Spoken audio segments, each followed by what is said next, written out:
and a very warm welcome. I am Gushin Galan and you're watching Firstpost. In the next few minutes, I get you the top 40 updates from around the world, only here on Fast and Factual. Let's get started. We begin with the ASEAN summit. On the margins of summit, US Secretary of State Marco Rubio held his first in-person meeting with Chinese Foreign Minister Wang Yi. The discussions come amid heightened tensions between Washington and Beijing over trade, Taiwan and strategic influence in the region. US officials reaffirmed their commitment to engaging East and Southeast Asian partners.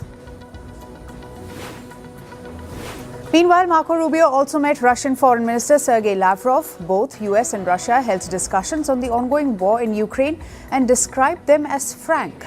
Although Lavrov reportedly presented new proposals, Rubio tempered expectations, noting the Kremlin has shown little flexibility in recent talks. Russia's defense minister reported the interception of 155 Ukrainian drones during a latest barrage, primarily over the border regions of Kursk, Lipetsk and Tula. The strikes resulted in at least 2 civilian deaths and several injuries. Concurrently, Russian strikes in Ukraine's Kharkiv region destroyed residential buildings and damaged a hospital in Chuhuiv, further escalating tensions along the front lines. Kiev will also allocate over $6 million for a drone interceptor program to protect the capital from Russian attacks. In the United States, President Donald Trump has imposed a sweeping 35% tariff on Canadian imports, effective August 1st.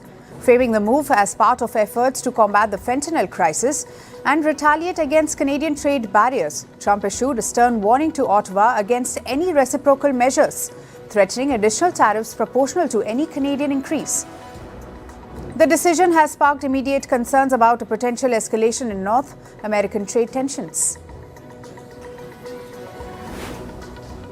Following a surge in Houthi attacks on maritime vessels, including deadly hijackings, Israel has formally requested that the United States renew its military strikes on the Iran-backed group in Yemen. According to Israel's Can public broadcaster, Israeli officials emphasized the need for a broader international coalition to counter Houthi aggression, stating the issue had outgrown being solely an Israeli problem. According to reports, Germany is planning to procure 15 additional US-made F-35 fighter jets, potentially increasing its fleet to 50. The move aligns with NATO's long-term defense goals and comes amid rising tensions with France over the Future Combat Air System project. France's demand for a larger share in the project has threatened to derail its next phase. Germany has already committed to replace 85 aging Tornado jets with 35 F-35s. In Seoul, the military chiefs of the United States, South Korea and Japan convened an annual security dialogue. Chairman of the Joint Chiefs of Staff, General Dan Kane, South Korea's General Kim Myong-soo and Japan's General Yoshihide Yoshida expressed concern over growing military cooperation between Russia and North Korea. This also included weapons transfer and technology sharing. The meeting was followed by joint air drills involving a US B-52H bomber over Jeju Island.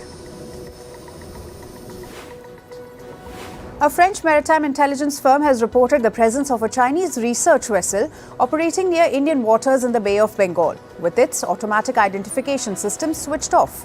The vessel was tracked using satellite radio frequency detection, raising security concerns.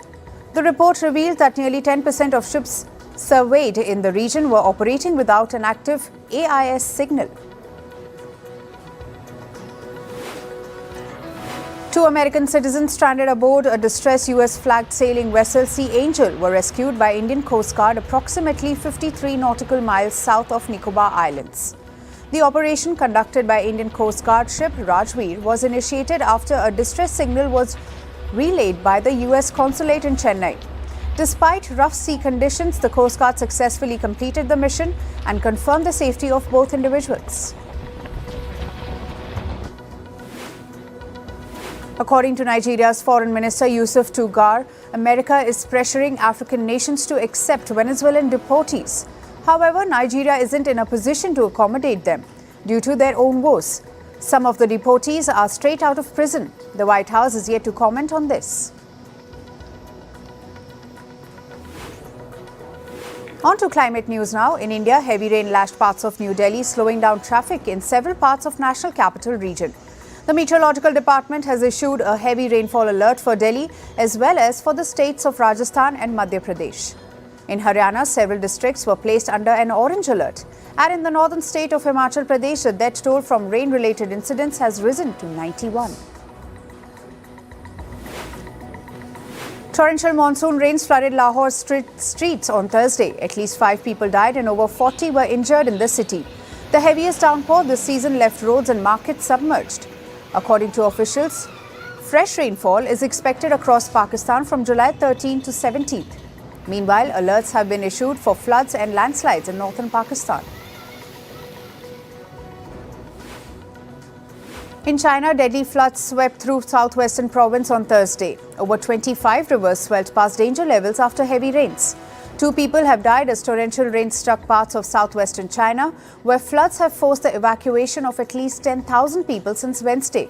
Meanwhile, the capital city of Beijing is also facing heavy downpour, with one district recording over 60 millimeters of rain in just an hour.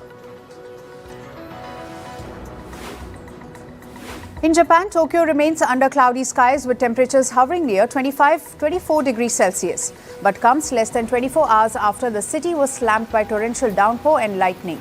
At least 120 millimeters of rain was recorded by Thursday evening. The rain comes during rush hour and temporarily halted bullet trains. A new study says cutting harmful plastics could save the world over $8 trillion. The study was done by Earth Action for the Worldwide Fund for Nature to measure costs and benefits. The study focuses on the years between 2025 and 2040. It says less plastic means lower cleanup costs, health risks and pollution. If countries ban or phase out harmful plastics, global use could drop sharply. However, there may be short-term costs before big savings begin. On to business and tech news now. US and European stock futures dropped in Asian trade earlier today after President Trump unveiled new tariff threats against Canada, adding to market volatility. Nasdaq and S&P 500 futures each dropped around 0.4%. Euro Stoxx 50 futures also slipped, while Tokyo's Nikkei reversed early gains to end 0.1% lower on fears of a broader trade escalation. The US dollar edged earlier today after President Trump announced a fresh wave of tariffs, including a 35% levy on Canadian imports starting August 1st. The Canadian dollar fell sharply while the euro, pound and yen all slipped against the greenback as market jitters grew over a possible global trade escalation. And while most currencies weakened, the dollar index is set to end the week with a 0.8% gain.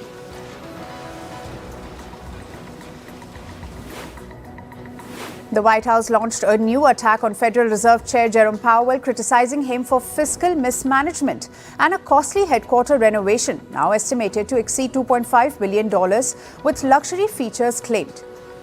Powell has admitted cost overruns but denied luxury upgrades, defending the project as necessary for an aging building. US antitrust enforcers cleared T-Mobile's $4.4 billion takeover of US Cellular, marking another major deal backed by the Trump administration. The Justice Department closed its investigation without objection, saying US Cellular could no longer compete in the growing 5G market. Electric vehicle maker Tesla inched closer to starting sales in India as it announced plans to open its first showroom in Mumbai on July 15th, dubbed an Experience Center. The move followed reports that the Elon Musk-led company had stepped up hiring and was scouting locations in Mumbai and the national capital, New Delhi. Panasonic has reportedly delayed its plans to reach full capacity at its new US battery plant as its main customer, Tesla, faced weak sales and growing uncertainty. The $4 billion Kansas plant was initially set to hit full output by March 2027. But a new timeline has not yet been confirmed. Tesla has struggled with a sales slowdown and headwinds from tax policy changes and political feuds. A Mali military helicopter reportedly airlifted gold from Barrick Gold-owned Loulo-Gon Koto mine amid a bitter dispute between the Canadian company and the West African junta. The operation followed a court order with the provisional administrator planning to sell the bullion to finance mining operations that resumed this week. Barrick condemned the move as illegitimate and said the gold was worth over $100 million. Japan's fast retailing warned that higher US tariffs would significantly impact its Uniqlo operations from later this year. The company said it was planning price hikes to offset the costs from Trump's August tariff deadline, which targets textiles from Sri Lanka, Vietnam and beyond. WK Kellogg agreed to be bought by Ferrero's parent company in a $3.1 billion deal announced, uniting iconic brands amid persistent inflation pressures. The merger will combine products like Frosted Flakes and Nutella under one roof by the second half of 2025 as global food giants responded to sluggish sales and shifting demand. Recruit Holdings, the Japanese parent of Indeed and Glassdoor, announced plans to cut around 1,300 jobs across two platforms as it shifted focus towards artificial intelligence. The layoffs will impact around 6% of its HR tech workforce, mostly in the United States and across multiple functions. Recruit also said it would merge Glassdoor operations into Indeed.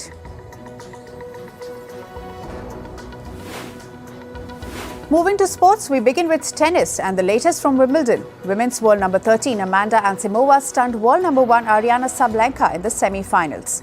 The American came out on top in a fierce battle of power hitters to clinch the match 6-4, 4-6, 6-4. Anisimova is chasing her first Grand Slam about 2 years after she took an expansive break from tennis to tackle her mental health issues.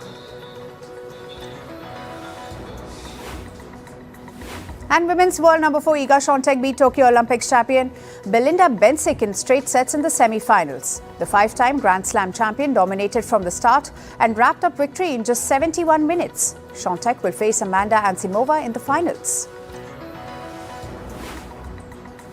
In cricket, Sri Lanka drew the first win in the three-match T20 series against Bangladesh. Chasing a modest target of 155, Sri Lankan openers Patham Nissanka and Kusal Mendis added a blistering 78 runs in just 28 deliveries. Despite a few tidy spells, the visitors could not contain a rampant Sri Lankan batting lineup. Sri Lanka won the match with an over to spare.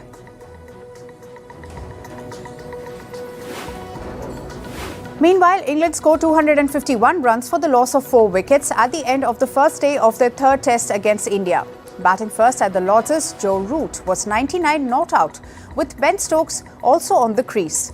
For India, Nitish Kumar Reddy took 2 wickets while Jasprit Bumrah and Ravindra Jadeja took 1 wicket each. India wicketkeeper Rishabh Pant left the field injured after lunch on first day of the third test against England at Lords. A diving punt hurt his left hand while failing to grasp a wayward delivery from Jasprit Bumrah. The 27-year-old received on-field treatment, but at the end of the over, Pant decided he could not continue and was replaced behind the stumps by reserve wicketkeeper Dhruv Jurel. Indian cricket legend Sachin Tendulkar said life has come full circle after his portrait was unveiled at Lords yesterday. Recalling his first visit to the iconic cricket ground in 1988, Tendulkar said he remembers standing near the Lords Pavilion, soaking in the history and dreaming quietly. One of the greatest batters of all time, Tendulkar scored over 34,000 runs in all 3 formats of the game in his 24-year-long career. Danish midfielder Christian Norgard was signed from Arsenal from Brentford. He has reportedly joined at an initial fee of $14 million. Norgard scored 13 times in 196 appearances from the Bees and was crucial to establishing Brentford as a Premier League club over the past 4 seasons.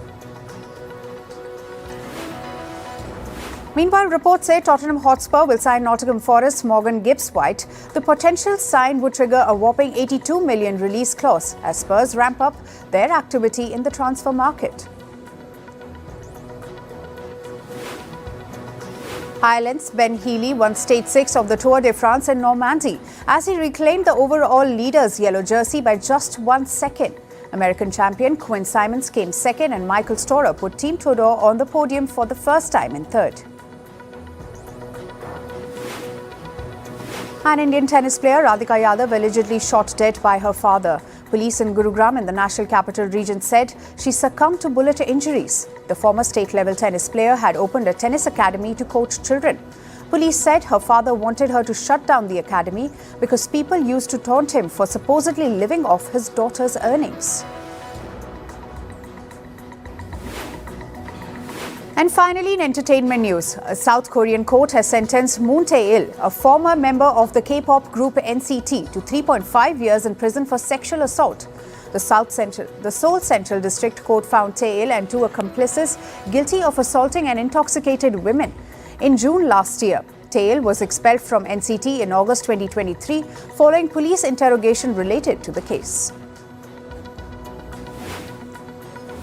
Global pop icon Justin Bieber is set to release his 7th studio album, Swag, today. This marks his return to music after a 4-year break. The album will feature collaborations with Gunna, Sexy Red and Cash Cobain. Bieber has reportedly been recording in Los Angeles with several artists and producers and recently shared studio photos featuring his son, Jack Blues Bieber. Rapper Travis Scott has officially announced that Jack Boys 2 will be released on July 13th. The album hosted a Bun B feature, 17 tracks and contributions from several high-profile artists. Scott first teased the project in March. Promotional imagery featured custom Lamborghinis branded with the Jack Boys 2 logo, hinting at a high-energy release. Tony Award-winning actor Bertie Carvel has confirmed will play Cornelius Fudge in HBO's upcoming Harry Potter series reboot. In an interview, Carvel expressed excitement over joining the franchise and revealed he only read the books after being cast. Known for his portrayals of political figures such as Tony Blair and Donald Trump, Carvel will bring a seasonal theatrical background to the role of the controversial Minister of Magic. And Netflix has renewed its popular drama series Virgin River for an 8th season. This is even before Season 7 has received a premiere date. Based on the book series by Robin Carr, Virgin River has remained a strong performer since its 2019 debut. Season 6, released in October 2024, spent multiple weeks in Netflix's top 10 rankings.